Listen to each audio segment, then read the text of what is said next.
नए भारत की नई कहानी लिख रहा है इंडिया। रियल एस्टेट सेक्टर के डिमांड में तेजी आई है। ये कहानी जुड़ी है भारतीयों के आशियाने से। जी हाँ, नाइट फ्रैंक की रिपोर्ट यहाँ बताती है कि लोगों ने अपने ड्रीम होम्स के लिए तेजी से निवेश करना शुरू कर दिया है। मुंबई नगरपालिका क्षेत्र में प्रॉपर्टी का जो रजिस्ट्रेशन है काफ़ी तेजी से आगे बढ़ रहा है और इस साल की अगर बात करें तो जून में सालाना आधार पर रजिस्ट्रेशन 12% बढ़कर लगभग 11,575 यूनिट रहा है।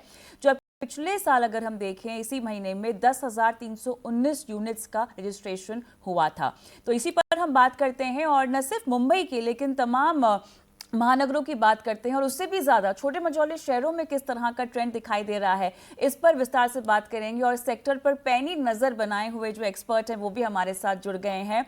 Niranjan Hiranandani, founder and MD Hiranandani group, मेरे साथ जुड़ गए हैं। Gulam Zia, senior executive director research advisory infrastructure and valuation, Knight Frank India. आप दोनों का ही अपना कीमती समय निकाला हमारी इस बेहद खास पेशकश के लिए बहुत बहुत धन्यवाद। और चलिए, क्योंकि गुलाम सर, रिपोर्ट आपकी तरफ से आई हुई है, बाकी रिपोर्ट्स पर भी कुछ हाइलाइट्स हैं, हम टच अपॉन करेंगे, लेकिन आपकी इस रिपोर्ट की जो मुख्य बातें हैं, मुख्य बिंदु हैं, उससे मैं शुरुआत करना चाहती हूं। बताइए क्या खास अनोखा निकल कर आया है। सबसे पहले तो बहुत बहुत शुक्रिया हमें इस प्लेटफॉर्म पर इनवाइट करने का। ये हमारे लिए एक बहुत भाग्य की बात है कि आज हम आपसे बात कर रहे हैं। बात है इस रिपोर्ट की, तो शुरुआत करते हैं कि हम पिछले कई महीनों से ये देखते चले आ रहे हैं कि चाहे वो फरवरी का महीना रहा हो, मार्च का, अप्रैल और मई, ये पिछले 10-12 साल के रिकॉर्ड हर महीना तोड़ता चला आ रहा है। तो इसी प्रकार जून महीने के भी जो रजिस्ट्रेशन के नंबर्स हैं वो पिछले 12 जून महीनों के नंबर से बेहतर दिखाई दे रहे हैं। और ये जो ग्रोथ है ये मंथ ऑन होती चली जा रही है। और इस समय भी जो 11,750 के आसपास का नंबर, आप 11,570 का नंबर जो आपने बताया, वो अपने आप में बहुत ही उम्दा नंबर है। क्योंकि ये ट्रांजैक्शन, दो एक चीजें इस पर गौर करने वाली हैं। वो तो पहली चीज ये है कि मुंबई में तकरीबन 7 से 9% वाला जो मकान है वो अपर एंड में बिक रहा है, जो साउथ मुंबई, सेंट्रल मुंबई में बिक रहा है। उसके अलावा बाकी जो वेस्टर्न और सेंट्रल सबर्ब्स हैं उसमें भी तकरीबन 40-45% इस रीजन से ट्रांजेक्शन हो रहे हैं। और ये नंबर लगातार बने हुए हैं।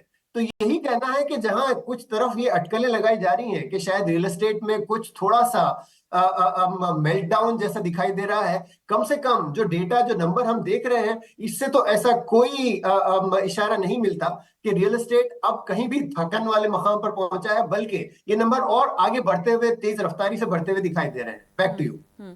निरंजन सर, खास बात यहाँ पर यह है कि हम मुंबई की बात कर रहे हैं, माया नगरी की बात कर रहे हैं, सपनों की नगरी की बात कर रहे हैं, जहाँ पे घर खरीदना, घर बनाना, अपना आशियाना बनाना हर किसी का सपना होता है। अब डेटा जो बता रहा है वो ये बता रहा है कि मुंबई में घरों की खरीद की जो रफ्तार है वो थमी नहीं है। हालांकि आप भी इत्तेफाक रखेंगे सर, मुंबई कभी भी किसी भी समय के स्टेट में हो रियल एस्टेट, मुंबई हमेशा लोगों को महंगा ही लगता है इसकी लाइफस्टाइल की वजह से और बाकी तमाम कारणों की वजह से। लेकिन उसके बावजूद भी देखिए जो जो डेटा आया है वो काफ़ी उत्साहजनक है। ट्रिगर्स क्या है, और जो हम डेटा की बात कर रहे हैं, जो रजिस्ट्रेशन की बात कर रहे हैं, आपके और आपकी कंपनी के अनुभव से मुझे बताइएगा कि किस तबके की रजिस्ट्रेशन है। अगर हम मिड की बात कर रहे हैं या लग्जरी की बात कर रहे हैं, अफोर्डेबल की बात कर रहे हैं, जरा कुछ अपना अनुभव बताइएगा। कविता जी, बहुत खुशी होती है आपके साथ शरीक होने में। अ, जो अभी गुलाम जी ने बताया फिगर्स, वो तो फिगर्स हैं। हाँ। ग्राउंड रियलिटी में तो बहुत और भी ज्यादा तेजी है। लोग जो उनके आशियाने के लिए, जो खरीदी के लिए जिस रफ्तार से आ रहे हैं, मैं समझता हूं ये बहुत ही मुझे ये लग रहा है कि आगे 6 महीने में और भी इसकी बढ़ोतरी होगी। आज के तारीख में हमारे पास जो इंक्वायरी लेवल्स हैं वो बहुत ही तेजी है। दूसरी बात जो आपने कही कि लोग चाहते हैं कि क्वालिटी ऑफ लाइफ भी इम्प्रूव करें और लोगों के पास ये कमाई हो रही है, लोगों की इनकम बढ़ रही है। जो कैपिटल मार्केट्स में इन्वेस्ट कर रहे हैं उनको भी रिटर्न्स ज्यादा आ रहे हैं।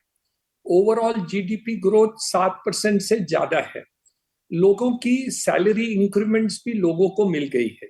तो ये तीनों चारों बातों के साथ में लेने के कारण मेरे अंदाज से ये जो तेजी आई है वो अब आई है और आगे भी बढ़ती जाएगी। दूसरी बात ये रही है कि गुलाम जी ने बहुत स्पष्ट कहा कि अफोर्डेबल सेगमेंट में एक परेशानी आई हुई है। ये परेशानी क्यों आई? क्योंकि प्राइम मिनिस्टर आवास योजना की जो अमाउंट थी वो अगस्त सितंबर में पूरा हो गया, तो इसलिए नए जो प्रोजेक्ट्स थे उनको ये सब्सिडी आना बंद हो गया। तो इसलिए जो अब फिर शुरुआत हो जाएगी, ये अवेलेबिलिटी हो जाएगी कि अफोर्डेबल सेगमेंट में जहां परेशानी थी कि लोगों को ये सब्सिडी नहीं मिल रही थी, वो अब फिर शुरुआत हो जाएगी। तो मेरे अंदाज से ये दोनों मिलके आप देखेंगे कि मुंबई रीजन तो छोड़िए, पूरे देश में जो है टियर 1, टियर 2, टियर 3 सब जगह मैं समझता हूं कि ये PMAY के कारण अफोर्डेबल सेगमेंट और ओवरऑल इकोनॉमी के ग्रोथ के कारण मिड सेगमेंट और हायर सेगमेंट भी हो। मैं ये साउथ बॉम्बे की बात नहीं कर रहा हूं because that is an exception to the country.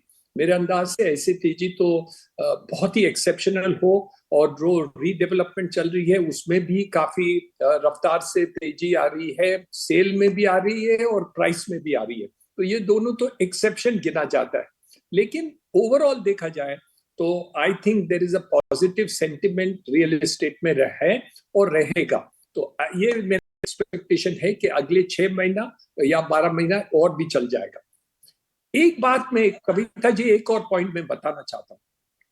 Infrastructure Mumbai का बहुत तेजी से बदल रहा है।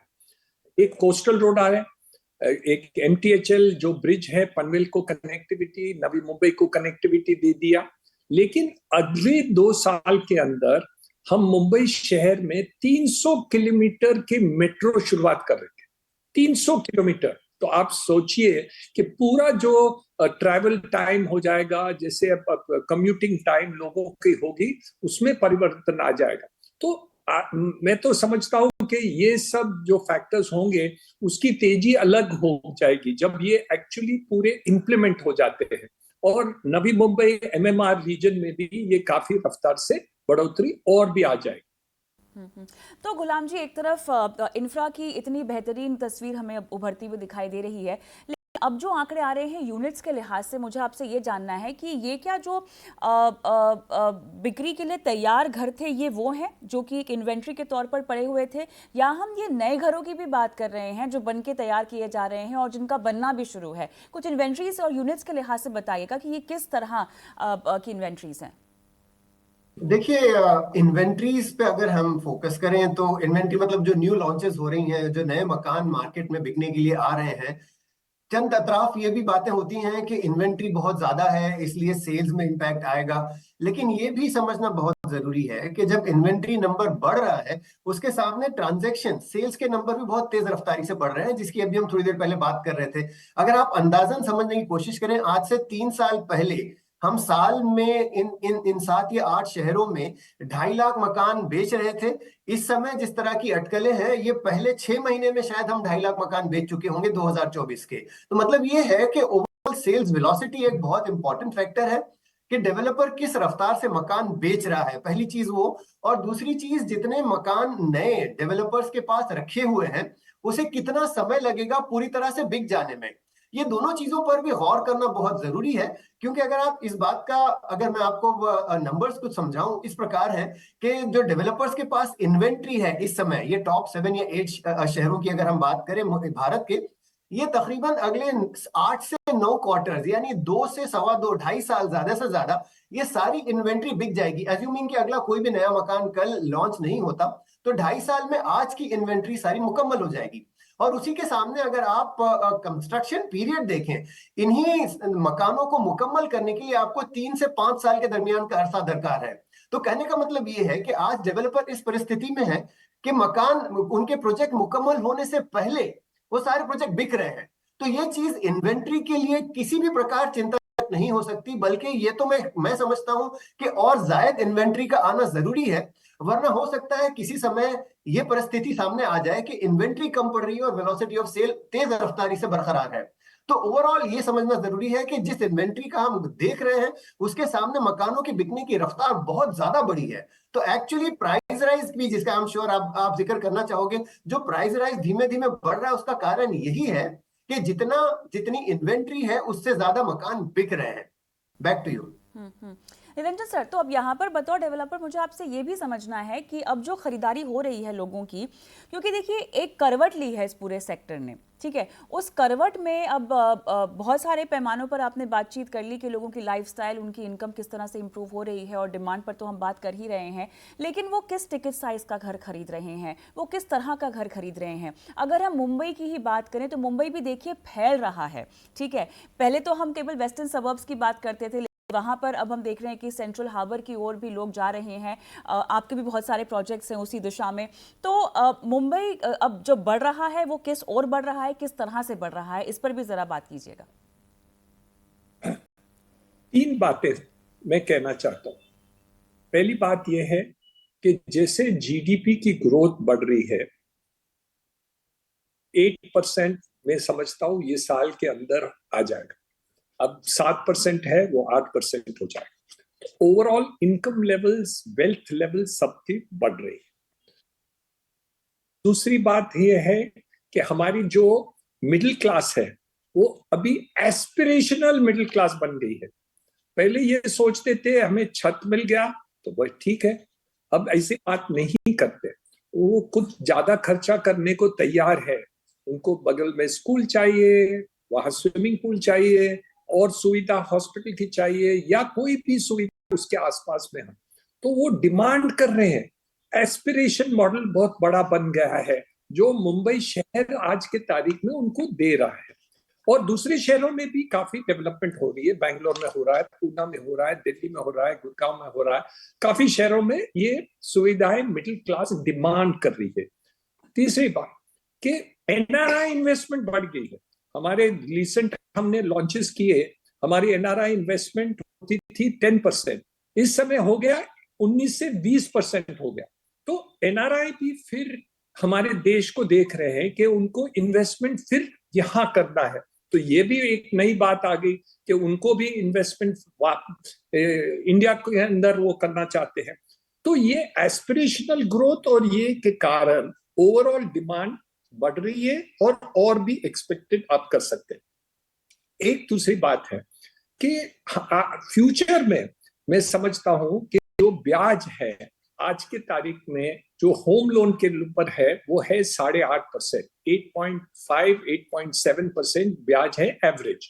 तो एनबीएफसी काफी ज्यादा लेते हैं, पर सपोज मेजॉरिटी जो है वो 8.5-9% के अंदर ब्याज पर देते हैं। मेरी अपेक्षा ये है कि दूसरे 1 साल के अंदर ये ब्याज भी कम हो जाएगा, आरबीआई ये इंटरेस्ट रेट्स भी कम कर देगी, और फिर इसकी जो रफ्तार से बढ़ी होगी वो बहुत ही ज्यादा होगा। क्योंकि एक तरफ आप पीएमएवाई स्कीम की जो इंटरेस्ट सब्सिडी आएगी, ब्याज कम हो जाएगा, जीडीपी ग्रोथ बन जाएगा, पर कैपिटा ग्रोथ होने वाली है, तो लोग छत करते हैं।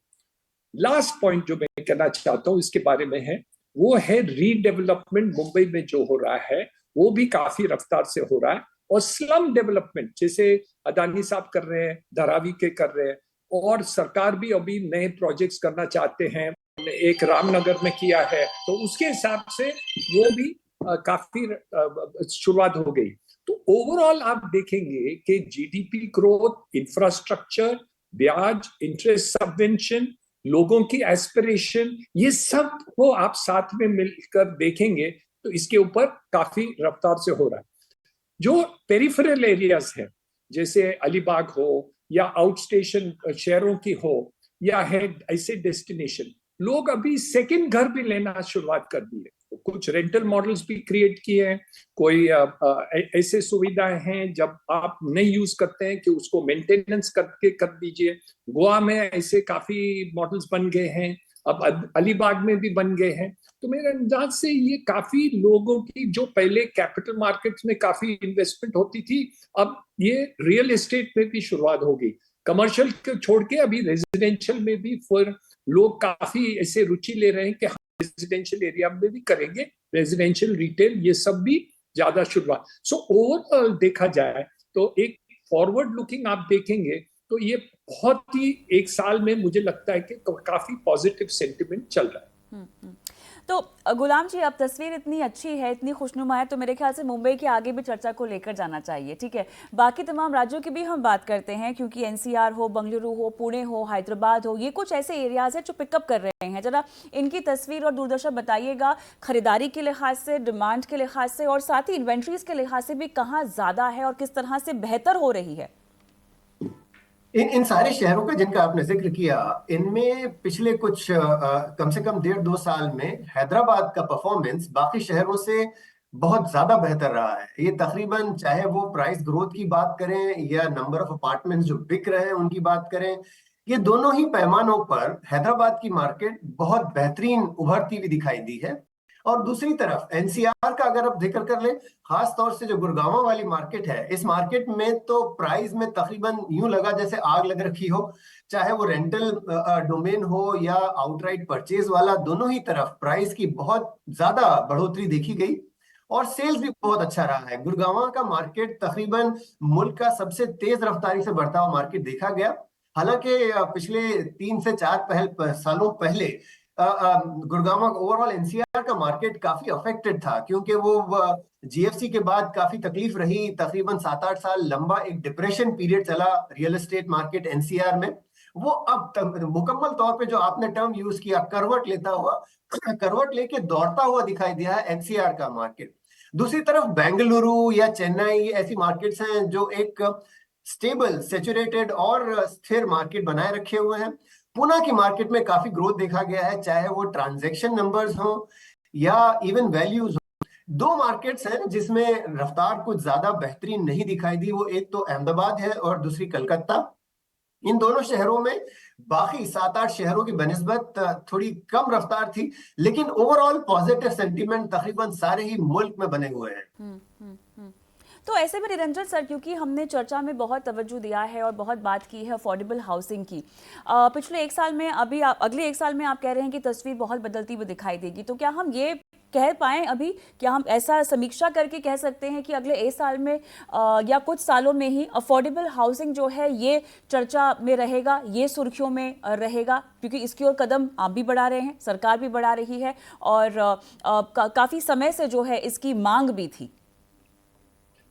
काफी मांग भी थी और सरकार इसकी जांच करने के बाद इस एरिया में उनको ख्याल आ गया कि ब्याज का सबवेंशन हम करेंगे तो ज्यादा से ज्यादा लोगों को घर खरीदने में सुविधा होगी। और ये बैंकों के द्वारा डायरेक्ट मनी ट्रांसफर जो फाइनेंशियल इंस्टीट्यूशन और बैंक्स को दे रहे हैं, सरकार दे रही है, उसकी जो इम्प्लीमेंटेशन हुई है वो काफी क्लीन और प्रॉपर हुआ।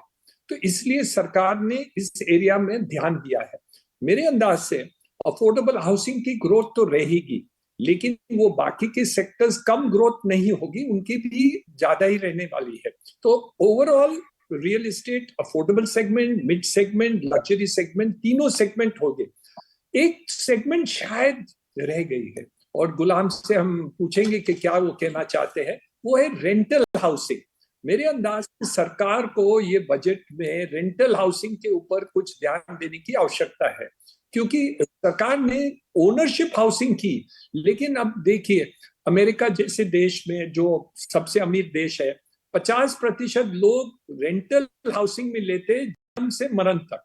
तो आज लेकिन हमारे देश में वो सिक्योरिटी नहीं रही, लोगों को रेंटल मॉडल में अभी तक कॉन्फिडेंस नहीं आया, लेकिन हमने उसको एक प्रोत्साहित नहीं किया, सरकार ने भी उसकी कोई बेनिफिट्स नहीं दिए, लोकल अथॉरिटीज भी कोई बेनिफिट नहीं देते हैं। तो मेरे अंदाज से ये एक सेक्टर रहा है जहां सरकार ने भी ध्यान नहीं दिया है और लोगों को भी इसमें कुछ ज्यादा फायदेमंद नहीं देखा।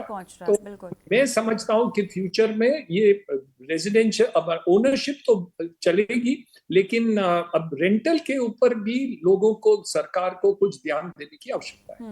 नहीं, मेरे ख्याल से काफी उम्दा पॉइंट आपने यहाँ पे टच अपॉन किए, क्योंकि इसीलिए भी हम देख रहे हैं कि लोगों की मानसिकता, घर सबको अपना खरीदना होता है, कमाई शुरू करते हैं, उसके बाद पहला उनका जो आगे बढ़ने का ध्येय होता है वो है घर खरीदने का। लेकिन जिस तरह से हम मिलेनियल्स की एक तादाद आती हुई देख रहे हैं रंजन सर, और घर खरीदने का सपना भले ही उनका हो, लेकिन फिर भी बहुत ज़्यादा प्रेफरेंस हो रही है रेंटल की ओर आगे बढ़ने की, या अगर घर खरीदा हुआ है तो उसको इन्वेस्टमेंट के तौर पर, क्योंकि सबकी लाइफस्टाइल आप देखिए, रिटायरमेंट 60 तक नहीं रही है, लोग आजकल 40-40 तक रिटायर होना चाह रहे हैं। हम करियर ओरिएंटेड नहीं हो रहे, हम जॉब ओरिएंटेड हो रहे हैं, क्योंकि बहुत सारे लोग गिग्स कर रहे हैं, अलग अलग कमाई के उनके जो जरिए हैं। तो एक शिफ्ट भी हम देख रहे हैं, और ये इसीलिए देख रहे हैं क्योंकि युवा शक्ति जो भारत में इतनी ज़्यादा है, वो अपने अपने नए ट्रेंड्स को लेकर आ रही है, अपनी सोच को लेकर आ रही है, और उसी हिसाब से आगे भी बढ़ रही है। तो बहुत उम्दा पॉइंट। और गुलाम जी, कुछ डेटा है इसके ऊपर जिस पर हम बात कर सकें? नहीं, बदकिस्मती से जैसा कि निरंजन जी ने बताया कि ये जो रेंटल हाउसिंग है, ये इंडिया भारत में शायद अब तक शुरू भी नहीं हुआ है। ये एक ऐसा मसला है कि रेंटल हाउसिंग उमूमन हम आप जैसे लोग जिन्होंने एक एक्स्ट्रा मकान खरीद लिया किराए पर दे देते हैं, लेकिन उसके बावजूद जो स्ट्रक्चरल सपोर्ट जो चाहिए, जो सिस्टम चाहिए, वो अब तक मुकम्मल तौर पर बन नहीं पाया है। चंद एक छोटे से बेबी स्टेप्स से कहते हैं वो दिखाई दिए हैं। जैसे अभी रिसेंटली स्टॉक एक्सचेंज पर एक एमएसएमई रीट जो शुरू हुई है, जो आपको एक सुविधा देती है को ओनरशिप वाले हाउसेज में। और वो मॉडल है जिसमें आप रेंटल हाउसिंग में बढ़ोतरी थोड़ी सी देखेंगे, लेकिन वो अपने आप में एक बहुत छोटा सा कदम है। जरूरत है बड़े कदम उठाने की। और जैसा निरंजन जी कह रहे हैं, हम सबकी उम्मीद है, तवक्को है कि बजट से शायद ये कदम दोबारा उस पर दोबारा फोकस किया जाएगा। लेकिन रेंटल हाउसिंग का कुछ ऐसा डेटा सॉलिड मौजूद नहीं है जिसको लेते हुए हम इस बात पर एक एनालिटिकल डिस्कशन कर पाए। लेकिन निरंजन सर, कदमों की अगर मैं बात करूं तो स्पष्टता से बताइएगा किस तरह के कदम, क्योंकि अभी जागरूकता इतनी कम है। आप कह रहे हैं कि सरकार की मंशा में हो सकता है ये आने वाले समय में हो, या आना तो चाहिए, किस रूप में आना चाहिए, किस स्वरूप में आना चाहिए, जरा उसके लिए अपनी गाइडेंस बताइएगा। वो अगली बात बता रहे थे कि रेंटल हाउसिंग जो दे रहे हैं, कोई शहरों में जैसे साइजेस ऑफ टेनेमेंट्स हो या बढ़ोतरी हो, वहां टैक्स फ्री स्टेटस 5 साल के लिए कर दिए। पहले ऐसे किया हुआ था अफोर्डेबल हाउसिंग सेगमेंट में, ATIB का दिया था डेवलपर्स को कि ये छोटे मकान बनाने से आपको टैक्स फ्री देंगे, 5 साल के लिए दिया था। वैसे ही रेंटल हाउसिंग क्रिएट करके इंस्टीट्यूशनल रेंटल हाउसिंग करें, जो एटलीस्ट 10 के 15-20 साल वो रेंटल मॉडल में ही चला है। तो उनको 5 साल टैक्स फ्री कर दें, दूसरे 5 साल 50% कर दें, और फिर उनको रेगुलर टैक्स कर दें।